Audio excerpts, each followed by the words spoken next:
Hi friends, எல்லோருக்கும் வணக்கம். எல்லோரும் எப்படி இருக்கீங்க? எல்லோரும் நல்லா இருப்பீங்கன்னு நான் நினைக்கிறேன். இன்றைக்கி நம்ம வெயிட் லாஸ் சேலஞ்சோட 15வது நாள் வந்து நான் என்னென்ன பண்ணேங்கிற இந்த வீடியோவில் பார்க்கலாம். ஓகேங்களா? வாங்க ஃப்ரெண்ட்ஸ், வீடியோக்குள்ளே போகலாம். புதுசாக பார்க்குறவங்க நம்ம சேனலை மறக்காமல் சப்ஸ்கிரைப் பண்ணுங்கள். சப்ஸ்கிரைப் பண்ணி பெல் பட்டன் வந்து ஆலில் போட்டுங்க. அப்போ தான் நம்ம போகிற வீடியோவில் நோட்டிஃபிகேஷனாக வரும். ஓகே ஃப்ரெண்ட்ஸ், இன்றைக்கி நான் வந்து எவ்வளோ வெயிட் இருக்குதுன்னு காலையில் வந்து எம்டி ஸ்டொமக்கில் வந்து செக் பண்ணேன். அதோட வெயிட் பார்க்கலாம். 60 கிலோ 700 கிராம் இன்றைக்கி இருக்குது. ஓகேங்களா? இது காலையில் வெறும் வயிற்றில் பார்த்த வெயிட்டு. அப்புறம் இன்றைக்கி வந்து வாக்கிங் வந்து 5000 ஸ்டெப்பு நான் போனேன். 184 கலோரி வந்து எனக்கு கம்மியாகிடுது. காலையில் வந்து எனக்கு பிரேக்ஃபாஸ்ட்டுக்கு பார்த்திங்கன்னா நேற்று நைட்டு வந்து சுண்டல் வச்சுருந்தேன். அது கொஞ்சம் மிச்சமாக இருந்துச்சு. அதை வந்து அதுவும் வந்து அன்னாச்சி பழமும் எடுத்துக்கலான்னு எடுத்தேன். அந்த சுண்டல் பார்த்திங்கன்னா கொஞ்சம் ஒரு மாதிரி நல்லா இல்லை, ஒரு மாதிரியாக இருந்துச்சு வலுவலுன்னு. அதனால் அந்த சுண்டல் நான் வந்து சாப்பிடல. இந்த அன்னாச்சி பழத்தை மட்டும் சாப்பிட்டனால. அப்புறம் காலையில் பார்த்திங்கன்னா பாதாம் ஊற வச்சு சாப்பிடணுன்னு சொல்லியிருப்பேன் நாளுன்னா. அது ஒரு சில டைம் வந்து எனக்கு மறந்துடுது. ஒரு 2 நாளாக மறந்துட்டேன். நீங்கள் கண்டிப்பாக எடுத்துக்குங்க. ஓகேங்களா? பரவாயில்ல, காலையில் நான் வந்து எனக்கு பசியெல்லாம் நான் தாங்கிக்குவேன். சரி, லஞ்சுக்கு நம்ம வந்து ஏதாவது எடுத்துக்கலாம் அப்படின்ட்டு காலையில் வந்து பரவாயில்ல, அளவாக இருந்தாலும் பரவாயில்லன்னு நான் விட்டுட்டேன். சரி, காலையிலும் சரியாக சாப்பிட்ல அப்படின்ட்டு காளான் வந்து செய்யலான்னு தோணுச்சு. ஏன்னா அது எனக்கு ரொம்ப பிடிக்கும். காளான்னா ரொம்ப ரொம்ப பிடிக்கும். அது ஹோட்டலுக்கு இப்போ நான் வெளியில் போனாலும் பார்த்திங்கன்னா காளான் ரோஸ்ட் கேட்பேன், இல்லைன்னா காளான் ரைஸ் கேட்பேன். எங்கே போனாலும் காளான்ட்டே தான் இருப்பேன் நான். அதனால் சரி காளான் வாங்கிக்கலாம் அப்படின்ட்டு, அது ப்ரோட்டீன் சக்தி இருக்குது.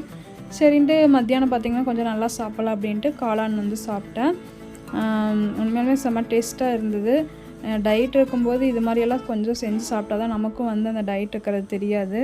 ஏன்னா ரைஸ் சாப்பிடாமே இருக்கேன். நான் இப்போ இதோட 15 நாள் பார்த்திங்கன்னா ரைஸ் சாப்பிடாம தான் இருக்கேன். டீ காஃபி எதுவுமே குடிக்கல. ஒரு 2 டைம் பார்த்திங்கன்னா இடையில வந்து சீட் பண்ணேன். என்னென்னா ஐஸ்கிரீம் வாங்கி சாப்பிட்டேன். ஏன்னா வெயில் ரொம்ப முடியல, அந்தளவுக்கு வெயிலாக இருக்குது. வீட்டுக்குள்ளேயெல்லாம் தூங்கவே முடிய மாட்டேங்குது, அந்தளவுக்கு இருக்குது. கோயம்புத்தூராக இந்தளவுக்கு இருக்குது அப்படிங்கிறதே எனக்கு ஆச்சரியமாக இருக்குது. ஏன்னா கூலிங்கான ஏரியா தான், அதுவே இப்போ வந்து ஹீட் வந்து தாங்க மாட்டேங்குது. என்ன பண்ணுறது? எல்லாம் மரத்தை வெட்டிடுறாங்க. காற்று எப்படி வரும் நமக்கு? நம்மளாவது மரம் வளர்ப்போம். ஃப்யூச்சரில் இடஞ்சுன்னா கண்டிப்பாக வீட்டில் 2 மரமாவது வைப்பேன் நான். எனக்கு அதான் ஆம்பிஷன். மரம் வைக்கணும், பெட் அனிமல்ஸ் எல்லாம் வளர்த்தணும்னு ரொம்ப ரொம்ப ஆசை. சரி, பார்ப்போம் என்ன நடக்குது. நமக்கு ஃபஸ்ட்டு வீடு சொந்தமாக இருக்கணும், அதுக்கப்புறம் தான் எல்லாமே கனவு நிறைவேறும். இருக்கிறதே வாடகை வீடு, அதில் நம்ம பிடிச்ச மாதிரிலாம் இருக்க முடியாது. சரி, ஓகே, என்ன பண்ணுறது? ஒரு நாள் கண்டிப்பாக நமக்கும் அமையும். அப்போ டின்னருக்கு பார்த்திங்கன்னா கொஞ்சம் தர்பூசணி எடுத்துட்டேன். தர்பூசணியும் திராட்சை எடுத்துட்டேன். இன்றைக்கி வந்து ஒரு அளவுக்கே சாப்பிட்லான்ட்டு. ஏன்னா வெயிட்டு வந்து ரொம்ப கம்மியாக மாட்டேங்குது, அந்த இதுலேயே இருக்குதே. 50 கிராம் 100 கிராம் தான் கம்மியாகுது அப்படின்ட்டு இன்றைக்கி கொஞ்சம் வந்து பரவாயில்ல, நிறையா சாப்பிட்லினாலும் அளவாக சாப்பிடுவோம் அப்படின்ட்டு கம்மியாகவே எடுத்துட்டேன். காலையில் பார்த்திங்கன்னா இந்த பைனாப்பிள், மத்தியானம் வந்து காளான் எடுத்துட்டேன். அது ஒரு 200 கிராம் வாங்கிட்டு வந்தது, 40 ரூபாய்னு பேக்கெட். அது ஃபுல்லாகவே மத்தியானம் எடுத்துக்கிட்டேன். லஞ்சுக்கு இது மட்டும்தான் நான் எடுத்துக்கிட்டேன். டின்னருக்கு வந்து இது மட்டும்தான் நான் எடுத்துக்கிட்டேன். அதுக்கப்புறம் எது எடுக்கலான்னா இடையில எனக்கு ரொம்ப பசிச்சுது நைட்டு தூங்கும்போது. இருந்தாலும் சரி, இன்றைக்கி ஒரு நாள் கட்டுப்பாடாக இருப்போம். ஏன்னா டெய்லி வந்து நிறையா சாப்பிட்டேன். டயட் இருக்கிறவங்க பேரில் நிறையா சாப்பிட்றேன். சரி, அளவாக சாப்பிடுவோம் இன்றைக்கி ஒரு நாள் அப்படின்ட்டு அளவாக சாப்பிட்டேன். அடுத்த நாள் பார்த்திங்கன்னா இது 15வது நாள். இன்றைக்கி பாருங்கள், இன்றைக்கி பார்த்தாலும் 100 கிராம் தான் கம்மியாக இருக்குது. 60 கிலோ 700 கிராம் நேற்று இருந்துச்சு. இன்றைக்கி வந்து 60 கிலோ 600 கிராம் இருக்குது. 100 கிராம் தான் கம்மியாக இருக்குது. சரி, நம்ம அப்படியே மெதுவாகவே கம்மி பண்ணுவோம். அப்புறம் 15வது நாள் பார்த்திங்கன்னா காலையில் பார்த்திங்கன்னா கொஞ்சம் தர்பூசணி எடுத்துட்டேன், கொஞ்சம் திராட்சை, அப்புறம் கொஞ்சம் பப்பாளி. அந்த பப்பாளி வாங்கிட்டு வந்து பாதி இருந்துச்சு. சரி, அதையும் எடுத்துக்கலாம் அப்படின்ட்டு அதையும் எடுத்துக்கிட்டேன். இதான் காலையில் வந்து நான் வந்து பிரேக்ஃபாஸ்ட்டுக்கு சாப்பிட்டேன். தர்பூசணி பார்த்திங்கன்னா அன்னைக்கு வாங்கிட்டு வந்தால் சரியில்லையாட்டுக்குது. அதுக்கப்புறம் இப்போ சாப்பிட்றது ஒரு அளவுக்கு இருந்துச்சு. ரொம்ப நல்லா பிடிச்ச மாதிரி இல்லைனாலும் பரவாயில்ல, அந்த காசு கொடுத்ததுக்கு வேஸ்ட் ஆகாமல் இருந்துச்சு. ஆனால் அன்னைக்கு வாங்கிட்டு வந்து ரொம்பவே மோசமாக இருந்துச்சு. இப்போ பார்த்திங்கன்னா லஞ்சுக்கு பார்த்திங்கன்னா அரசாணிக்காய் பொரியல் எடுத்துக்கிட்டேன். அரசாணிக்காய்னா பூசணிக்காய், ஓகேங்களா? எங்கள் சைடு வந்து அரசாணிக்காய்னு நாங்கள் சொல்லுவோம். பூசணிக்காய் பொரியல் வந்து நான் வந்து லஞ்சுக்கு எடுத்துக்கிட்டேன். இதை தட்டு ஃபுல்லாக வச்சுருக்கேன் பார்த்திங்களா? அந்த தட்டே என்னால் ஃபுல்லாக சாப்பிட முடியல. அப்படியே திகட்டிருச்சு, முடியாமல் கஷ்டப்பட்டு சாப்பிட்டேன். சாப்பிட்டு அப்போ முடியாத பட்சத்தில் ஒரு 4-5 பீஸ் அப்படியே வைக்கிறேன் சரின்னு வச்சுட்டேன். என்ன பண்ணுறது, சாப்பிடவே முடியல, அவ்வளோ திகட்டுது. ஒரு பீஸ் மட்டும் வாங்கிட்டு வந்துருக்கலாம் போல், 2 பீஸ் வாங்கிட்டு வந்துட்டேன். நைட்டுக்கும் பார்த்திங்கன்னா இந்த அரசாணிக்காய் பொரியல் தான் சாப்பிட்டேன். அப்போவும் என்னால் சுத்தமாக சாப்பிடவே முடியல. ஈவினிங் பார்த்திங்கன்னா அன்னாச்சி பழம் 4 பீஸ் எடுத்துட்டேன். அது கொஞ்சம் கட் பண்ணி வச்சதுனால வேஸ்ட்டாக போயிடும் அப்படின்ட்டு அதையும் எடுத்துட்டேன். கொஞ்சம் டெம்டிங்காகவும் இருந்துச்சு, சரின்னு சொல்லி கொஞ்சம் சாப்பிட்லாம் அப்படின்ட்டு சாப்பிட்டேன். இப்போ பார்த்திங்கன்னா நான் கோயிலுக்கு போயிட்டுருக்கேன். இன்றைக்கி வந்து பொள்ளாச்சி போகலான்னு நினச்சேன். இன்றைக்கி வெள்ளிக்கிழமை. எங்கள் அப்பாவுக்கு வந்து கொஞ்சம் உடம்பு சரியில்லாமல் ஜிஹெச்சில் இருந்தாங்க ஒரு 3 மாதமாக. இப்போ தான் ஊருக்கு போயிருக்காங்க பொள்ளாச்சி. திரும்ப வந்து செக்கப்புக்காக வர சொல்லியிருந்தாங்க. அடுத்த வாரம் வராங்களாம்மா. அப்புறம் எங்கள் அம்மா வந்து நாங்களே அடுத்த வாரம் வர்றோம் அப்படின்னாங்க.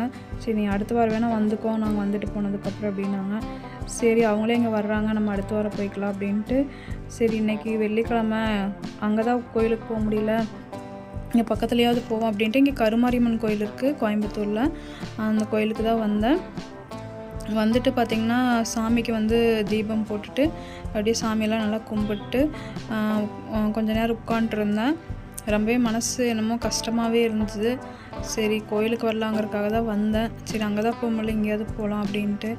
அப்புறம் பார்த்திங்கன்னா வெளியில் வந்து நான் ஸ்கூட்டி காட்டுறேன் பாருங்கள், அது நான் வாங்கினது. ரொம்ப கஷ்டப்பட்டு உண்மையாலே என்னோடய உழைப்பில் நான் வாங்கினது. அது மாதம் 4000 டியூ கட்டி ரொம்ப கஷ்டப்பட்டேன். ஆனால் எதுவுமே இந்த லோனு கடனெல்லாம் வாங்கவே கூடாதுங்க, ரொம்ப கஷ்டம். நான் எதுவுமே வாங்கினதில்லை, இந்த ஸ்கூட்டி மட்டும்தான் லோனில் எடுத்துட்டேன். அதில் ரொம்பவே உண்மையாலே கஷ்டப்பட்டேன். அப்போ பார்த்திங்கன்னா கொரோனா டைம் வேறு, அப்போல்லாம் 4000 வந்து டியூவும் கூட கட்ட முடியல. ஏன்னா எங்கேயுமே வேலை இல்லை யாருக்குமே. அப்போ அந்த 4000 கட்டுறதே ரொம்ப கஷ்டமாக இருந்தது. அப்போ பார்த்திங்கன்னா எல்லா பெனால்ட்டி அது இதுன்னு போட்டு நிறையா வந்துருச்சு இந்த வண்டிக்கு. பார்த்திங்கன்னா 1,50,000 லட்சத்துக்கு பக்கம் வந்துருச்சுங்க உண்மையாலுமே. ஆனால் மொத்த காசு கொடுத்து எடுத்துனா கூட அந்தளவுக்கு வந்திருக்காது. இப்போ பார்த்திங்கன்னா நைட்டு வந்து கோயிலுக்கு ஈவினிங் போயிட்டு வந்து பார்த்திங்கன்னா அப்படியே டிபார்ட்மெண்ட் ஸ்டோர் போனேன், அதை உங்களுக்கு காமிச்சிருப்பேன். அப்புறம் நம்ம சேனலில் பார்த்திங்கன்னா இது மாதிரி ஷார்ட்ஸ் வீடியோலாம் காமெடியெல்லாம் போடுவேன், பாருங்கள், பார்த்து சப்போர்ட் பண்ணுங்கள்.